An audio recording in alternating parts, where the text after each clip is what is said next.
दोस्तों हम लोग अब इस वीडियो के अंदर भारतीय संविधान की महत्वपूर्ण अनुसूचियाँ इसके बारे में हम लोग पढ़ेंगे। Schedules in the Indian constitution, इसको पूरी डिटेल के साथ पढ़ेंगे। और ये वीडियो आप किसी भी प्रकार की कॉम्पिटिटिव एग्ज़ाम्स की तैयारी करेंगे तो उसके लिए अति महत्वपूर्ण होने वाला है, क्योंकि यहाँ से आप लोगों को प्रश्न निश्चित रूप से देखने के लिए मिलेगा। खास करके अभी बिहार के अंदर जो 7th फेज के टीचर अभ्यर्थियों के लिए जो नई वैकेंसी आने वाली है उसके सिलेबस के अंदर इसको रखा गया है। इंडियन पॉलिटी को और भारतीय संविधान की अनुसूची से वहाँ प्रश्न आप लोगों को देखने के लिए मिलेगा। तो इस वीडियो को आप लोग शुरू से अंत तक देखिएगा और एक अच्छा सा कमेंट बॉक्स में ज़रूर कीजिएगा। आपके कमेंट का इंतज़ार रहेगा। तो हम लोग इस वीडियो को शुरू करते हैं। दोस्तों इस वीडियो को शुरू करने के पहले आप हमारे यूट्यूब चैनल सुमन क्लासेस पर पहली बार आए हैं तो निश्चित रूप से आप सब्सक्राइब कर लीजिए और एक अच्छा सा कमेंट जरूर कीजिए। तो इस वीडियो को हम लोग शुरू करते हैं, अंत तक बने रहिएगा। भारत के मूल संविधान में कुल अनुसूचियों की संख्या कितनी थी? वर्तमान समय भारत के मूल संविधान की बात किया जा रहा है। मूल संविधान वो संविधान जिसमें किसी भी प्रकार का कोई संशोधन नहीं किया गया, उसी को मूल संविधान कहेंगे। मूल संविधान में कुल अनुसूचियों की संख्या 8 था, जबकि वर्तमान समय में अनुसूचियों की संख्या 12 हो गई है। तो वर्तमान समय में भारतीय संविधान के अंदर कुल 12 अनुसूचियाँ है, जबकि मूल संविधान में 8 अनुसूची था। आगे है, भारतीय संघ के नए राज्य के गठन का प्रावधान किस अनुसूची में किया गया है?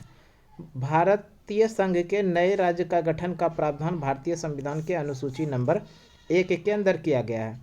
भारतीय संविधान की प्रथम अनुसूची राज्य के नाम तथा उसके राज्य क्षेत्र का विवरण प्रदान करती है।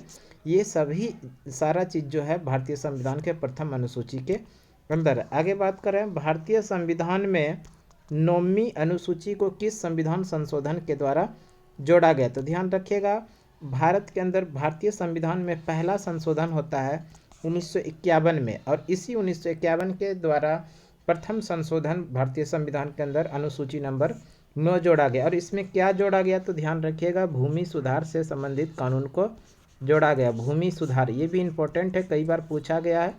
भूमि सुधार कानून को जोड़ा गया था। भारतीय संविधान में 9वीं अनुसूची के द्वारा भारतीय संविधान के माध्यम से जोड़ा गया। प्रथम संशोधन हुआ था 1951 के द्वारा, इसी में 9वीं अनुसूची को जोड़ा गया, जिसके अंदर की भूमि सुधार रखा गया था। नेक्स्ट है, भारतीय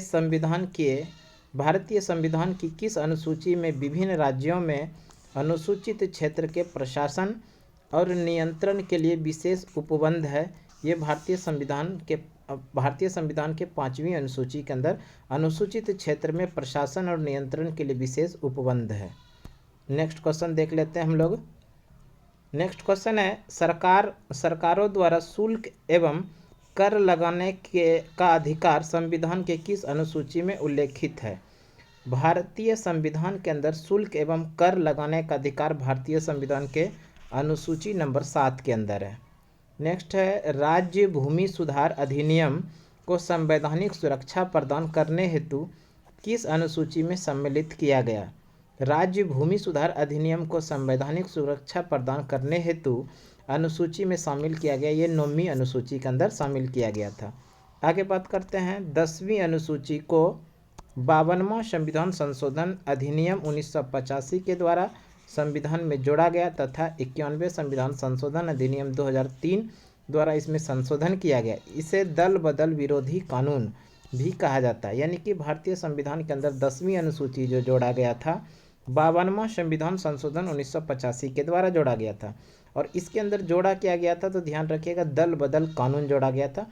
और इसमें संशोधन कब किया गया? 91वें संविधान संशोधन अधिनियम 2003 के द्वारा इसमें संशोधन भी किया गया है। आगे बात करते हैं, अंग्रेजी जो कि भारत में बोली जाने वाली एक प्रमुख भाषा है, परंतु इसे संविधान की 8वीं अनुसूची में शामिल नहीं किया गया है। 8वीं अनुसूची के अंदर ध्यान रखिएगा, मूल संविधान में 14 भाषा का प्रावधान था, लेकिन वर्तमान समय में अभी जो कुल मिला के भाषा हो गया वो 22 हो गया है। तो 8वीं अनुसूची भाषा से संबंधित है और इस मूल संविधान में 14 भाषा था, जबकि वर्तमान समय में ये 8वीं अनुसूची के अंदर 22 भाषा हो गए हैं। अब हम लोग देख लेते हैं अनुसूचियों का संक्षिप्त विवरण, जिसमें एक तरफ अनुसूची है, दूसरे तरफ में संबंधित विषय है और उससे संबंधित अनुच्छेद है। अगर हम लोग बात कर लें पहली अनुसूची, तो पहली अनुसूची में राज्य संघ क्षेत्र से संबंधित है, यूनियन टेरिटरीज और स्टेट्स एवं उसके सीमा से संबंधित है भारतीय संविधान के अनुसूची नंबर 1। और अनुच्छेद की बात करें तो इसमें अनुच्छेद 1 से 4 के बीच है। अनुसूची नंबर 2 में राष्ट्रपति, राज्यपाल, लोकसभा, राज्य विधानसभा के अध्यक्ष, उपाध्यक्ष, राज्यसभा, राज्य विधान परिषद के सभापति और उपसभापति, सर्वोच्च न्यायालय, उच्च न्यायालय के न्यायाधीश, भारत के नियंत्रक एवं महालेखा परीक्षक पदाधिकारी के वेतन भत्तों एवं पेंशन से आदि जुड़े प्रावधान है। तो इस तरह के बड़े बड़े पदाधिकारी जिसमें राष्ट्रपति, राज्यपाल, इस तरह के जितने भी पदाधिकारी हैं उन सभी पदाधिकारियों का वेतन का प्रावधान भारतीय संविधान के अनुसूची नंबर 2 के अंदर है। अनुच्छेद की बात करें तो अनुच्छेद 59(3) है, 65(3) है। तो इस तरह का 59(3) से लेकर 221 के बीच में जो है ये अनुच्छेद है। अगर तीसरी अनुसूची की बात करें तो तीसरी अनुसूची में संघ, राज्य मंत्री संसद, राज्य विधानमंडल के सदस्य, चुनाव के प्रत्याशी, न्यायाधीश आदि द्वारा ली जाने वाली शपथ यानी कि शपथ का प्रावधान भारतीय संविधान के अनुसूची नंबर 3 के अंदर है। अनुच्छेद 75(4) से 219 के बीच में कुछ अलग अलग संविधान के अनुच्छेद हैं। चौथी अनुसूची की बात करें तो चौथी अनुसूची के अंदर राज्य और संघ राज्य क्षेत्र के लिए राज्यसभा का आवंटन है।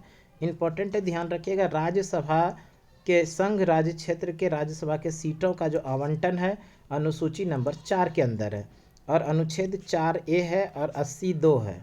आगे बात कर लें अनुसूची 5। अनुसूची 5 में अनुसूचित क्षेत्रों के जनजाति के प्रशासन तथा नियंत्रण से जुड़े प्रावधान है, अनुसूची 5 के अंदर है। अनुसूची 6 के अंदर असम, मेघालय, त्रिपुरा, मिजोरम, कौन कौन से 4 राज्य याद रखिएगा, असम, मेघालय, त्रिपुरा और मिजोरम राज्य के जनजातीय क्षेत्रों के प्रशासन से संबंधित उपबंध है।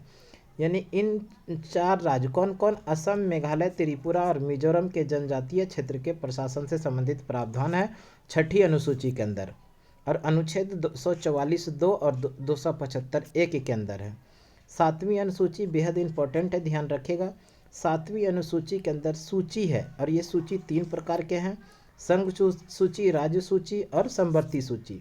संघ सूची पर कानून बनाने का अधिकार संघ सरकार को है, राज्य सूची पर कानून बनाने का अधिकार राज्य सरकार को है और समवर्ती सूची पर कानून बनाने का अधिकार राज्य और केंद्र दोनों को मिला के है, परंतु विवाद की स्थिति में केंद्र सरकार का कानून वैध माना जाता है।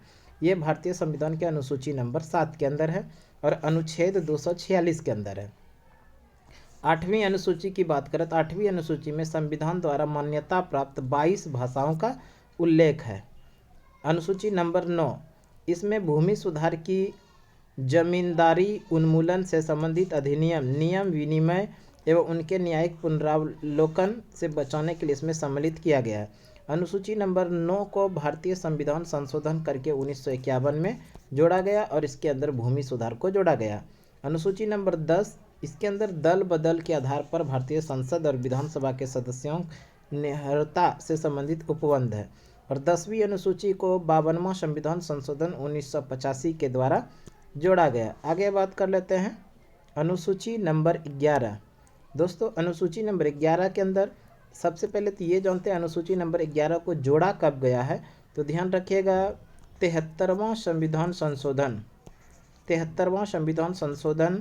1992 के द्वारा 73वां संविधान संशोधन 1992 के द्वारा भारतीय संविधान के अनुसूची नंबर 11 को जोड़ा गया, जिसके अंदर पंचायत के शक्तियों का उत्तरदायित्व का निर्धारण किया गया। अनुच्छेद 243 से 243(6) तक है। आगे बात करते हैं 12वीं अनुसूची। 12वीं अनुसूची के अंदर इसको कब जोड़ा गया, तो इसको जोड़ा गया है 74वां संविधान संशोधन 1992 के द्वारा और इसमें अनुसूची नंबर 12 जोड़ा गया, जो इसके अंदर नगर पालिका की शक्ति का उत्तरदायित्व रखा गया। अनुच्छेद की बात करें तो अनुच्छेद 243(b) के अंदर है। आगे बात कर लेते हैं 8वीं अनुसूची में सिंधी भाषा को 21वें संविधान संशोधन अधिनियम 1967 द्वारा जोड़ा गया। तो दोस्तों इस तरह से कुछ महत्वपूर्ण भारतीय संविधान की अनुसूची यानी schedules in the Indian constitution को हम लोग थोड़ा डिटेल के साथ पढ़ने का प्रयास किए और ये जो है NCERT के माध्यम से जो दिया गया था उसी को हम पढ़ाने का प्रयास किए। हमें उम्मीद है कि ये वीडियो आप लोगों को ज़रूर पसंद आया होगा। तो इस तरह की छोटी छोटी वीडियो हम आप लोगों के लिए लेते आएंगे, डेली लाएंगे। और आप अभी तक हमारे यूट्यूब चैनल पर नए हैं तो निश्चित रूप से आप सब्सक्राइब कर लीजिए। एक अच्छा सा कमेंट बॉक्स में ज़रूर कीजिए, आपके कमेंट का इंतज़ार रहेगा। तो धन्यवाद, अगले वीडियो में फिर से मिलते हैं। जय हिंद।